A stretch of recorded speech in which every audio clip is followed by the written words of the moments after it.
आपको मालूम है ये रामचरितमानस है। देखो राम जी को देख करके लोगों ने बहुत सारे ग्रंथों की रचना की, अनेकों रामायण हैं। नाना भांति राम अवतारा, रामायण सत कोटि अपारा। नाना भांति राम अवतारा, रामायण सतकोटि अपारा। कितने करोड़ हैं। और जरा सोचिए, रामचरितमानस कितने, किसने लिखी? गोस्वामी तुलसीदास जी ने लिखी। किसी कवि ने बड़ी सुंदर बात कही है। एक बार सूरदास जी से किसी ने पूछा, बताओ गोस्वामी तुलसीदास जी बड़े कवि हैं कि आप बड़े कवि हैं? सूरदास जी ने कहा, बड़ा कवि तो मैं ही हूं। तो बोले, गोस्वामी तुलसीदास जी ने तो रामचरितमानस लिखा है।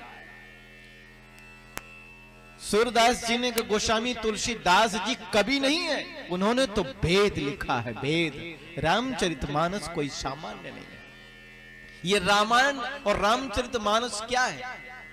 राम धन आयन, जहां राम आते हैं, अर्थात राम का घर ही रामायण है। बड़े भाव से आप लोग समझिएगा, रामायण और रामचरित में क्या अंतर है। जो राम का घर है वो रामायण है, और जहां राम जी हैं तो जरा बताइए वो क्या हो जाएगा? मंदिर बनेगा कि नहीं? हम आपके लिए तो जहां राम जी रहते हो क्या हो गया? मंदिर हो गया। और मंदिर में राम जी विराजते। अच्छा ये बताओ, मंदिर में हम जाते कैसे? कैसे जाते? जूते चप्पल बाहर उतार के जाते हैं। ये अलग बात है कि ऐसी जगह जूते चप्पल उतारते हैं कि एक बार भगवान जी के मूर्ति के दर्शन हो, एक बार जूते चप्पल के दर्शन हो, है? ये अलग बात है। लेकिन जाते तो हैं जूते चप्पल उतार के, पवित्र होके स्नान करके जाते हैं। जाते कि नहीं जाते? फिर मंदिर में क्या बजाते? घंटी बजाते। रोज बजाओ घंटी और परमात्मा मिलेगा क्या गारंटी? कोई गारंटी घंटी बजाओ और भगवान मिल जाए? कोई गारंटी नहीं है। लेकिन रामचरितमानस क्या है? मानस यानी गंगा, मानस यानी सरोवर। जो रामचरित्र का सुंदर सरोवर है, जिनके गुण समूहों का सरोवर है, उसे रामचरित कहते हैं। अच्छा ये बताओ, किसी तालाब में स्नान करने जाना हो तो क्या स्नान करके जाता व्यक्ति? क्या पवित्र होके जाता? वहां कब जाता? वहां जाने के बाद व्यक्ति पवित्र हो जाता है, दिव्य बन जाता है। अगर हमें भी राम जी के मंदिर में प्रवेश करना है तो उस सरोवर में डुबकी लगाओ, जो जन्म जन्म के पापों से मुक्ति प्रदान कर देंगे और हमें पवित्र और दिव्य बना देंगे, तब व्यक्ति जा सकता है। ऐसे व्यक्ति को रामचरितमानस का अवगाहन करना चाहिए, डुबकी लगाना चाहिए। ये रामचरितमानस परम मंगलमय कथा है? इसमें मंगल ही मंगल है। ये भगवान श्री राम के जो गुण समूह हैं, ये मंगल ही प्रदान करते, केवल प्रदान नहीं करते। हमारे राम जी भी मंगल ही हैं, और राम जी की कथा से मंगल ही होता है। भगवान का नाम भी कौन है? मंगल है। भगवान भी मंगल हैं। मंगल भवन अमंगल हारी, द्रबहु सुदशरथ अजिन बिहारी, द्रबहु सुदशरथ अजिन बिहारी। तो भगवान खुद मंगल हैं, अमंगल को हरण करने वाले। फिर और क्या है राम जी हमारे? तो सुनिए, राम जी का नाम भी मंगल है। मेरा प्रभु मंगल है और मेरे प्रभु का नाम भी मंगल है। कैसे? मंगल भवन अमंगल हारी, मंगल भवन अमंगल हारी। द्रवहु सुदशरथ अधीर बिहारी। उमा सहित जही जपत पुरारी, उमा सहित जही जपत पुरारी। मेरे प्रभु भी मंगल है और मेरे प्रभु का नाम भी मंगल है। और जिसको जपते हैं माता पार्वती भगवान भोलेनाथ, जिस नाम का जो मंगलमय नाम है, अर्थात हमारे राम जी तो मंगल हैं ही और राम जी का नाम परम मंगलमय है। तो केवल राम जी का नाम ही है, मंगल नहीं है। ये राम जी की जो कथा है ये भी मंगल है। मंगल करनी कलिमल हरणी, मंगल करनी कलिमल हरणी। मंगल करणी कलिमल हरणी, मंगल करणी कलिमल हरणी। तुलसी कथा रघुनाथ की। ये मंगल हरणी कलिमल हरणी, ये मंगल करणी कलिमल हरणी, ये कौन है? ये तुलसी कथा रघुनाथ की। भगवान की कथा भी कौन है? मंगल करने वाली। अच्छा, हमारे राम जी मंगल हैं, हमारे राम जी का सुंदर महल मंगल है, उनकी नाम मंगल है और ये कथा मंगल है। मंगल करणी, अमंगल को हरण करने वाली मंगल करणी है। तो जग मंगल गुण गाम राम के, जग मंगल गुण गाम राम के। दानी मृकोटि धर्म धाम के, दानी मृकोटि।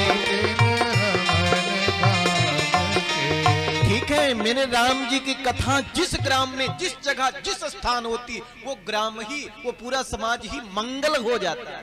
तो सुनिए, जो इसकी कथा जो संत जन सुनते हैं और गाते हैं वो क्या है? तो बोले वो भी मंगल हो जाते हैं। कैसे? मुद मंगल मैं संत समाजो, मुद मंगल मैं संत समाजो। जो जग जंगम तीरथ राजो, जो जग जंगम तीरथ राजो। अच्छा ये बताओ, भगवान की कथा भी मंगल है, भगवान जी खुद मंगल है, भगवान जी का नाम मंगल है, और भगवान के नाम को जो गाता है, जो सुनता है, कौन? संत जन की बात करें, वो भी मंगल है। तो अच्छा ये बताओ, जो संत नहीं है, दुरात्मा है, पापी है या सामान्य है, वो क्या है? भगवान की कथा सुनता है तो उसका क्या होता है? गोस्वामी जी कहते हैं हम भी मंगल है। तो कहते हैं जो भगवान के नाम को, भगवान की जो कथा उसे सुनता है, बोले वह भी मंगलमय हो जाता है। चाहे कोई सुनने वाला भी मंगलमय हो जाता है, चाहे जो भी हो, चाहे जैसे सुने, चाहे जैसे करे। कैसे? भाई को भाई अलख आलस हो, भाई को भाई अलख आलस हो। नाम जपत मंगल दिसदस हो, नाम जपत मंगल दिसदस। अच्छा देखो, चाहे भाव से जपो, चाहे बिना भाव के जपो, तो भी वो मंगल करेगी। अच्छा ये बताओ, बोले बिना भाव से, कुछ लोग कहते हैं बिना भाव का, बिना श्रद्धा की पूजा किसी काम की नहीं। अच्छा ये बताओ, आपको अगर दिल्ली जाना हो और आपने रेलवे स्टेशन में ट्रेन पकड़ ली और दिल्ली चल दिए, लेकिन आपका मन नहीं है, ट्रेन में मन नहीं लग रहा, तो जरा बताओ जो ट्रेन में आप बैठे हैं, जो चल रही है, वो दिल्ली पहुंचाएगी कि नहीं पहुंचाएगी? जाएगी कि नहीं जाएगी? एकदम जाएगी, क्योंकि आपका मन हो तो भी और मन न हो तो भी, लगे तो भी न लगे तो भी, वो आपको उस मंजिल तक जरूर पहुंचा देगी। भगवान श्री राम की कथा ऐसी है, आलस में जपो, भाव से जपो, कुभाव से जपो, कैसे भी सुनो, वो मंगल ही प्रदान करती है, वो आपको लक्ष्य में ही ले जाती है, इसमें कोई संदेह नहीं है। मेरे प्रभु की कथा के लिए क्या कहना। और देखो मेरे प्रभु की जो कथा है, ये प्रारंभ भी कहां से होती मालूम है? हमारे राजेश जी के मन में भाव जगा कि हम मंगल की प्रार्थना करेंगे। मंगल, अरे मेरे प्रभु ही मंगल हैं, और जरा बताओ उस मंगल का हम स्वागत करें, उस मंगल का अपने जीवन में अंगीकार करें। ये प्रभु ही मंगल है, अर्थात आप मंगल का अंगीकार नहीं कर रहे हैं, मेरे राम जी को अंगीकार कर रहे हैं, मेरे प्रभु को अपने अंदर स्वागत कर रहे हैं, और मंगल ही मंगल है। क्या ना कहना क्या? तो मैंने आपसे निवेदन किया ना, ये कथा भी मंगल से ही प्रारंभ होती है। इस कथा का शुभारंभ भी कौन दिन है? बोले मंगलवार। नवमी भोम बार मधुमासा, नवमी भोम बार मधुमासा, अवधपुरी यह चरित प्रकाशा, अवधपुरी यह चरित प्रकाशा। मेरे राम जी कब आए? नवमी तिथि में, मधुमास महीने में। कौन से दिन में?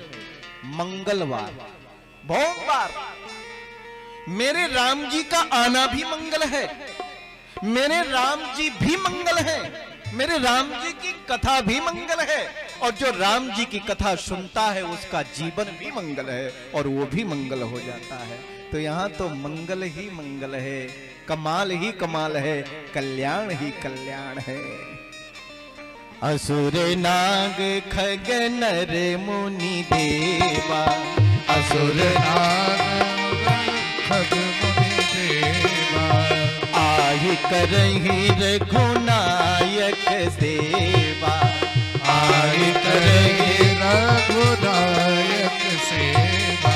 मेरे प्रभु जी जब आते हैं ना, असुर नाग खग नर मुनि देव सब आकर के रघुनायक जी की सेवा करते हैं।